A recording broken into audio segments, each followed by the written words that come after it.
Hello, my name is Rich Howard, owner of Architectural Builder Supply, and this video is to bring you a closer look at the Bommer 7802-652.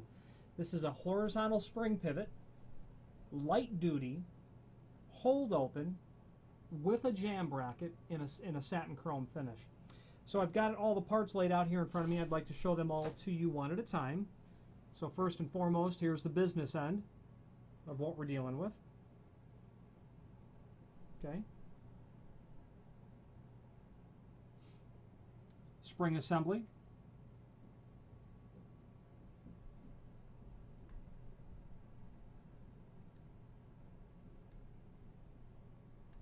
This is a hold open model.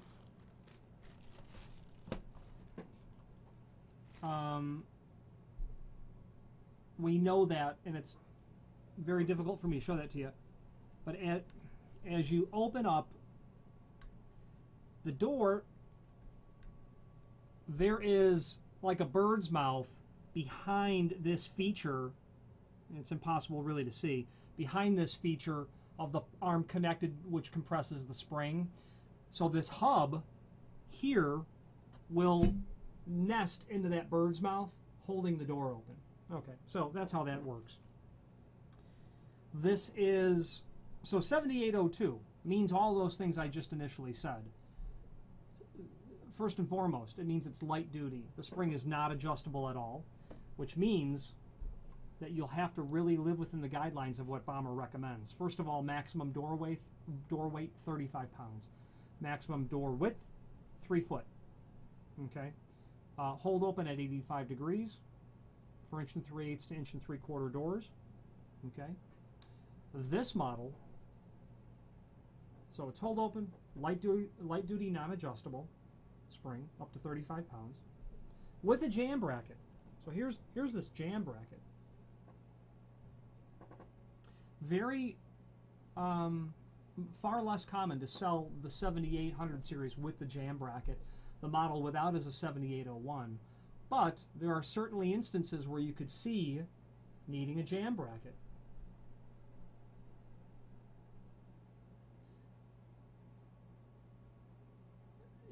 And quite frankly, those instances are specifically when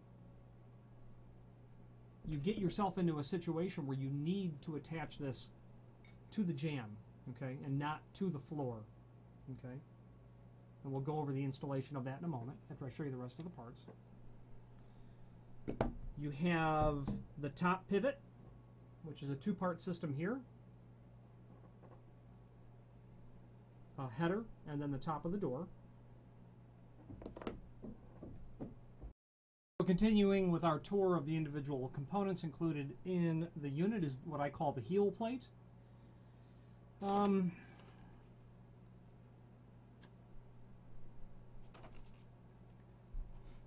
know what the what is the official back plate. Bommer calls it the back plate. Okay.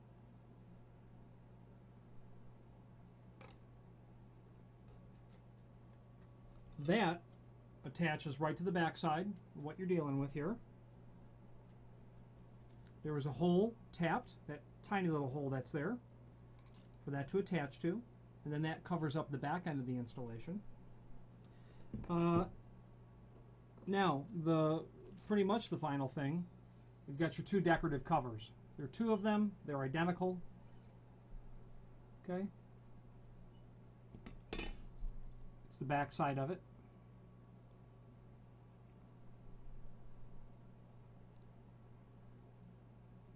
Well, that's the end of it. That's the back side of it. 652 satin chrome finish. That specifically means that the plate is steel-based. 652, steel-based with a satin chrome plating on it. Okay. So now, moving forward and onto the template and instructions.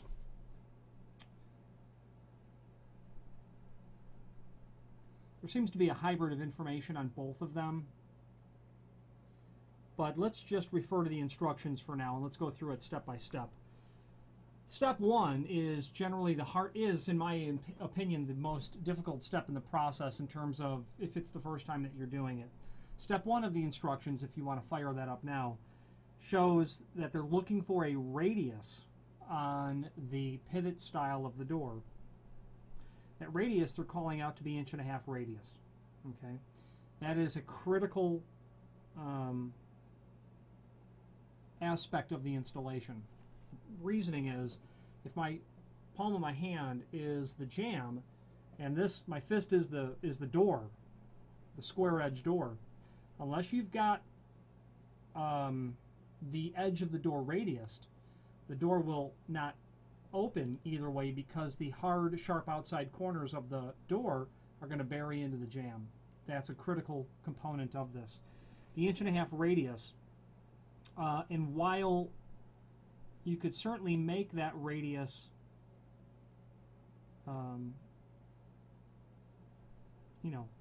the radius you achieve is directly related to the door thickness, but 1.5 radius is what works to suit with the 1 3/8 to 1 3/4 door range that this pivot is intended to handle. So when I've done this, and it's been probably easier for me to do it in the sense that when I've done it, I didn't have to set up and do it one time. This was a regular sort of preparation that you would do. You would do it often, in a shop setting.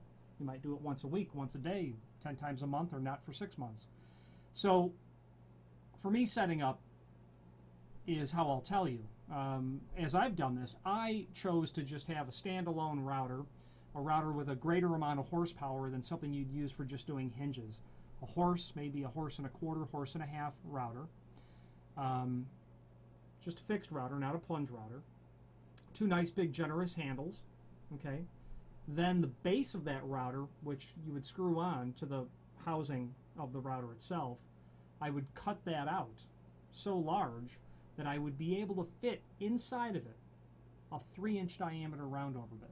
So this is a very large router bit, inexpensive as well. It's hard to rationalize buying that bit to do one installation.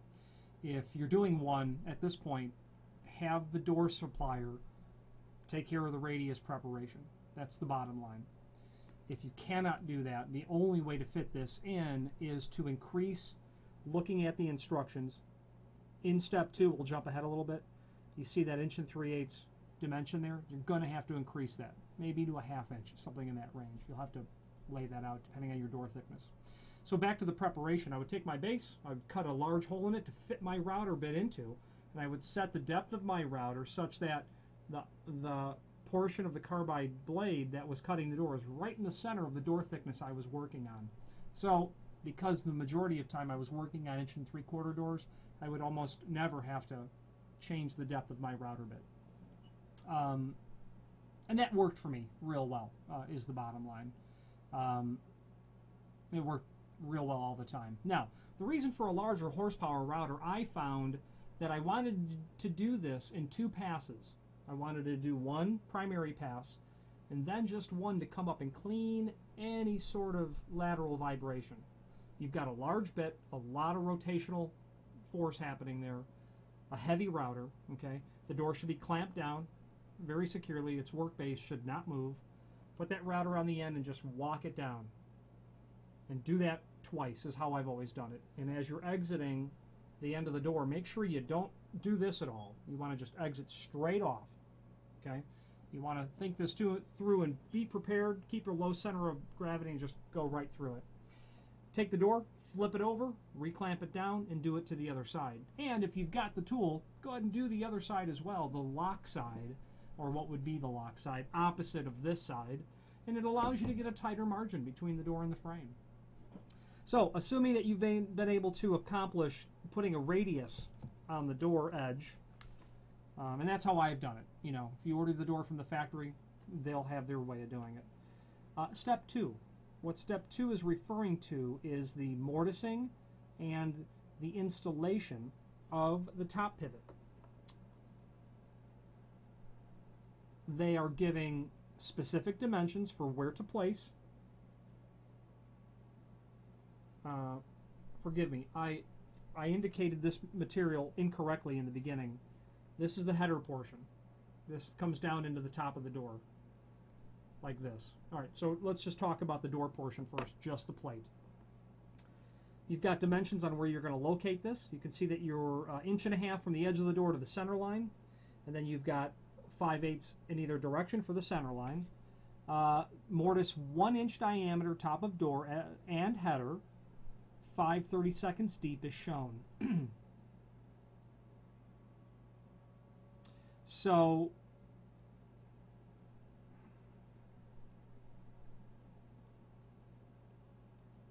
you know, a Forstner bit is how I've gone about doing this. So they want a 1 inch diameter hole in the top of the door 3 times. Okay, and 1.5 inches over to the center hole, I would take a Forstner bit and I would drill a 1 inch hole, 5/32 deep.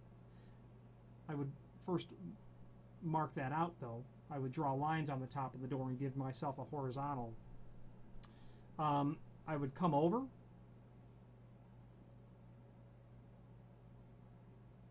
and drill use a Forstner bit in the top as well, but the problem with that is you're going to have your point to set the Forstner bit into is going to be gone once you drill that center hole. Now that I recall having done it, I would go 1.5 inches over. I would mark my 3 holes. I would do the outside 2 holes first, and then I would come back and do the center hole, is how I would end up doing that. Then it's clean and easy. And do that same preparation on the header as well. So mark your 3 points, your 3 center points, drill this hole with a Forstner bit, 5/32 deep, do the center one. Then in the top of the door, you'll have to make the provision for this hole. It's a 5/8 diameter hole, and it is telling you that it's also 5/8 deep.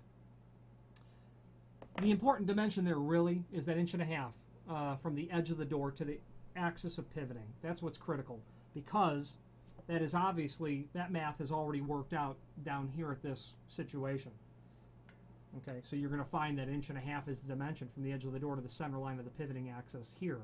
So you'll need to make sure that you're plumb. You know, that pivot axis has to be plumb. At this point in step 2, they want you to attach the hardware, install the top pivot into the header, and mount the top pivot plate into the top of the door. Both the top pivot assembly and the spring pivot in the bottom of the door must be plumb and on the same center line. So not only plumb, but also laterally on the same center line as well. Step 3 is a lot easier than it looks. Basically, the first time I did this, I looked at it and said, well, okay, well, that's a lot of wood to take out, but make your door look like this picture is the bottom line. And using a router and stops and clamps, that's what I did the first time I did it, and quite frankly, every time after. Square out the corners as necessary to make your preparation look, and all you're really looking to do is to fit this to the bottom of the door, such that this is flush with the bottom of the door, this part here, and that this is flush with the edge of the door. Okay? Well, it needs to be 5/16 deep, is what I'm trying to say. Okay? That's how that's going to be shown. There is also a preparation that you'll have to do down here to accommodate, let's say, the tongue of this a little bit. It's easy. You can clear that off by hand. Moving to step 4,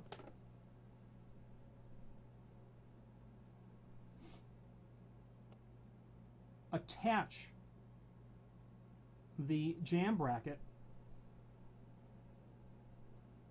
and the bottom assembly together. So now physically attach these. Get that clamped on. Not clamped on, screwed on. There are 4 self-tapping short machine screws that are used for that purpose. There's 4 of them in this package. There's these short little screws that you see here. There they are. There's 4 of them. Attach all that together. Okay. So now your header portion is installed, the door portion is installed at the top. Then you've got this attached to the bottom of the door. This is attached to the bottom of the double acting assembly. Moving to step 5, tip the whole door into place. Insert the top pivot into the top plate. Swing the door into place as shown. Fasten the jam bracket securely to the jam. Now what I've done when I've done that is put it in place, marked my holes, removed it so that I could properly drill the holes, okay, and then fasten it. Step 6, install the side plates as shown, and then attach the back plate or the heel plate. So these screws, these are going to surface mount, and you're going to screw right to the face of the door. They're going to come and finish this off real nice, so it looks something like that. Okay, then that back plate,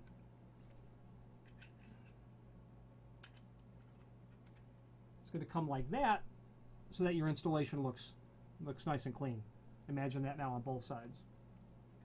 Now, referring back to the template, they show that you have an option to mortise this into the jam, this portion of it. Okay. Now, I've never mortised this into the jam, but I'm thinking that that might be difficult to do. You'd have to, no, it wouldn't be difficult, but you'd have to cheat the door ever so slightly, get it in, and then flush it up, because this needs to go into the jam itself if you wanted it to be flush. And keep in mind now, there's going to be an adjustment in terms of your dimensions. The template calls out 3/8 of an inch when that jam, 3/8 of an inch when that jam bracket is not mortised. If you mortise it, referring back to the template now, left side, about halfway down the page, that dimension becomes 1/4 inch when you mortise that jam bracket. Okay, I've never seen it mortised out in the real world. There'd be no reason not to, that's for sure. So really what we should have talked about probably first is sizing the door. You know that you've got, let's just say you're not going to mortise the jam bracket. You know you've got 3/8 of an inch margin between the pivot jam and the door, and then let's assume a minimum of 1/4 inch on the other side if you've radiused it. Okay, so again, depending on your door thickness, if you had a 36-inch fixed, you know, your jam inside opening was 36-inch, you know you've got 3/8 on one side, and then some unknown amount to compensate for on the lock side or the opposite side. You could have 3/8 there. You know, you could have 1/4 inch there. You could have more than that if you've got a square edge door. So keep all that in mind, that you'll want to margin that. Typically where you see these items installed, where I've seen them, is homes that were built in the 1940s, northwest side of Chicago, where you've got a kitchen to a dining room. And sure enough, there's a double acting door that's there. And these Bommer pivots are installed and happily working decades later. A really successful sort of situation with these pivots. That concludes talking about this. I don't believe that I've forgotten anything. If you have any questions, feel free to reach out. The only thing left that I'd like to mention is you might be able to see the Bommer logo there. And the nice thing about the Bommer logo, sorry, my monitors went to sleep. I can't even get that open. It says right above it, it says Made in USA, a fact that Bommer is quite proud of, as am I to represent them as a distributor. If you have any questions on the Bommer 7802-652 double acting light duty, hold open with jam bracket, satin chrome finished, pivot set, spring set, or any other Bommer product, please feel free to reach out to us. Thank you.